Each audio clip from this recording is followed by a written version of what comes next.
السلام عليكم ورحمة الله وبركاته اخواني مشاهدي ومشتركي القناة الكرام، اسعد الله اوقاتكم بكل خير.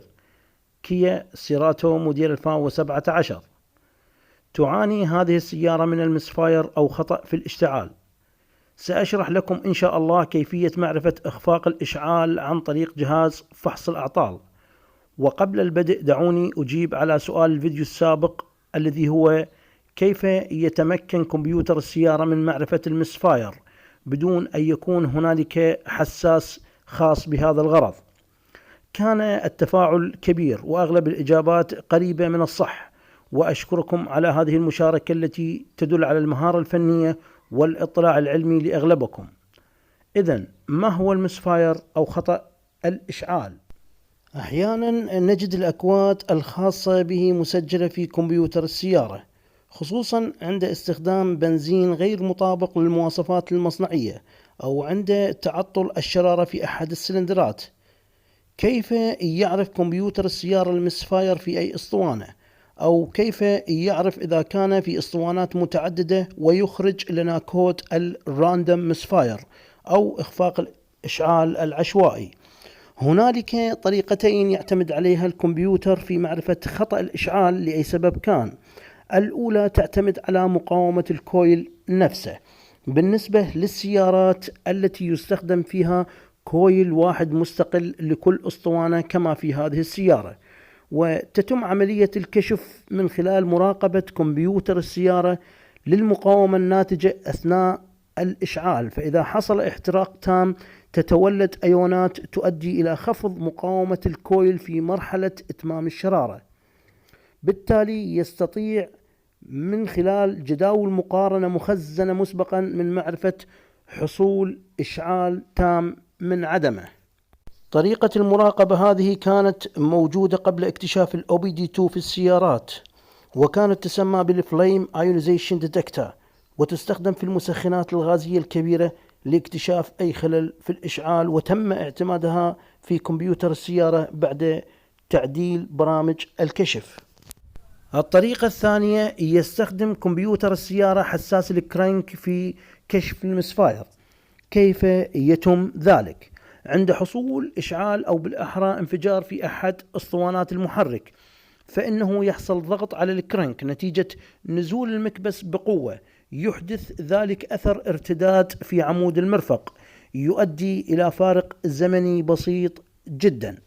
وبما أنه كمبيوتر السيارة ينتظر إشارة حساس الكرانك ويحسب وقت ليحصل على الإشارة هذه، فإن تأخرها بأعشار الثانية أو أقل يدل على حصول مسفاير في الأسطوانة التي يكون أمر الإشعال صادر إليها. ببسيط العبارة، عدم حصول ارتداد بسيط في حساس الكرانك الذي يعرفه كمبيوتر السيارة بواسطة حساب زمن الدورة الكاملة لعمود الكرانك عن طريق الحساس يعتبره مسفاير. واجهت عملية اكتشاف المسفاير هذه مشكلة، ففي حال سير السيارة على الطرق الغير معبدة والتي يكثر فيها المطبات سيكون هناك ارتداد في عمود الكرانك. لذلك اعتمدوا على حساس الاي بي اس الذي يقيس سرعة كل اطار على حدة. بالتالي يعرف كمبيوتر السيارة انها تسلك طريق غير معبد، يقوم بإيقاف عملية اكتشاف المسفاير لحين استقرار سرعة السيارة على الطريق المعبد وتساوي سرعة العجلات. وهذا النظام معمول به كنظام مساعد لكشف المسفاير لما ذكرته لكم في بداية الشرح. من ذلك نستنتج أن كمبيوتر السيارة يقوم بوظائف توافقية وأتمتة فائقة الدقة إن لم تقم بتحليل عمله والولوج لخبايا العمليات الحسابية، فلن تتمكن من مواكبة التطور الهائل في صناعة الوحدات الإلكترونية للسيارات الحديثة.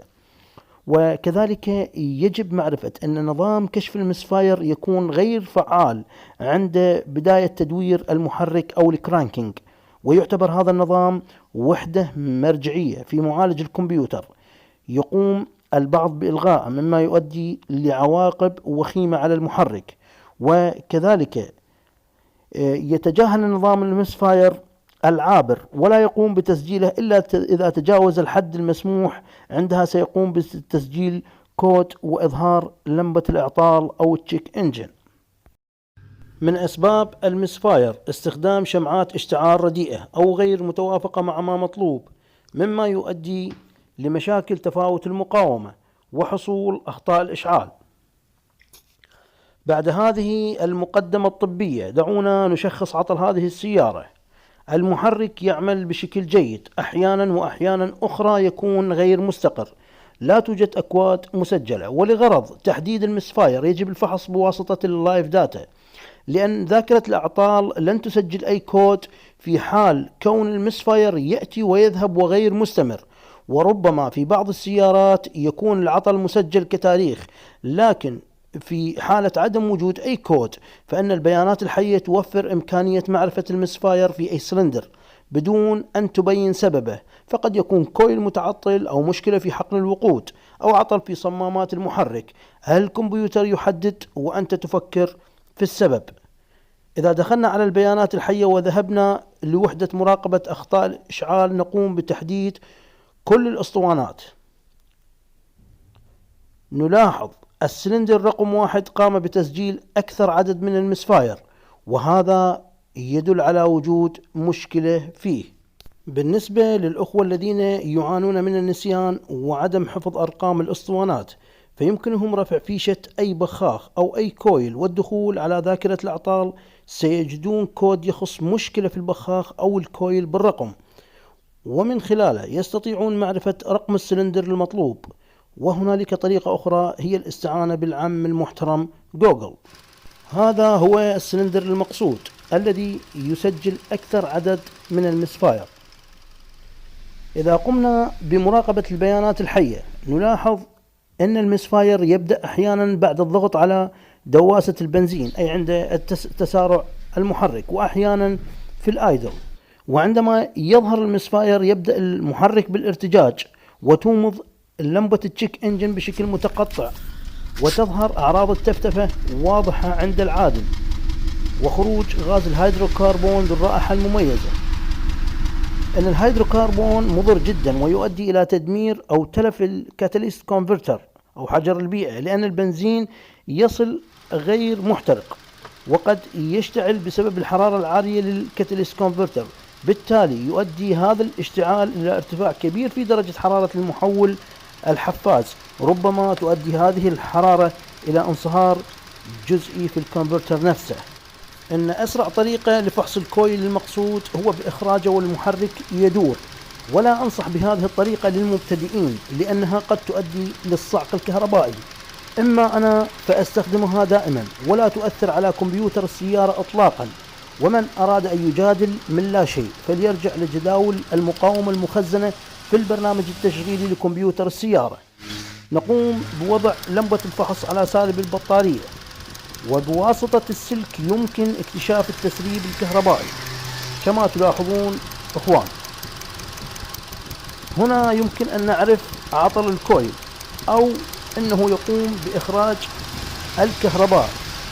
نلاحظ هنا ان موديل السيارة 2017 وتم استخدام كويل مستعمل لكنه يعمل، وبسبب اهتراء سطحه الخارجي لم يخدم طويلا، وأصبح يخرج الفولت العالي ليصطدم بسالب المحرك ويسبب المسفاير. الآن سنقوم باستبداله ونراقب عمل المحرك عن طريق اللايف داتا.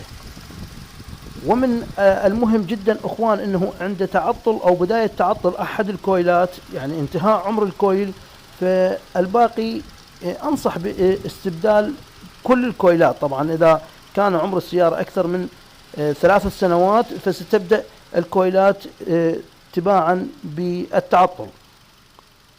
الان قمنا باستبدال الكويل هذا. لاحظ توقف تسجيل المسفاير في عداد كمبيوتر السيارة. اما بالنسبة لارقام المسفاير الاخرى فانها ستحذف بعد فترة من استقرار المحرك او بعد عمل اعادة ضبط لاعدادات كمبيوتر السيارة. صراحة الموضوع متشعب، واحد اسباب المسفاير هو تعطل حساس حرارة ماء المحرك او ما يسمى بالECT، إذ أنه يمنع النظام من الدخول في وضع الكلوز لوب. بالتالي يكون الخليط غني، وقد يؤدي في بعض أوضاع التشغيل وبعض السيارات إلى تشبع عالي بالوقود داخل غرفة الاحتراق، ولا يحصل الاشتعال بسبب فشل القدح. في الختام أرحب بأسئلتكم واستفساراتكم في التعليقات، وأعتذر إن لم يفهم بعض الأخوة الشرح رغم أني حاولت تبسيطه قدر المستطاع. أسأل الله سبحانه وتعالى أن يغفر لي ولكم وييسر لنا أمور الدنيا ويجعلنا من الفائزين في الآخرة. لا تنسوني ووالدي من صالح دعائكم، والسلام عليكم ورحمة الله وبركاته.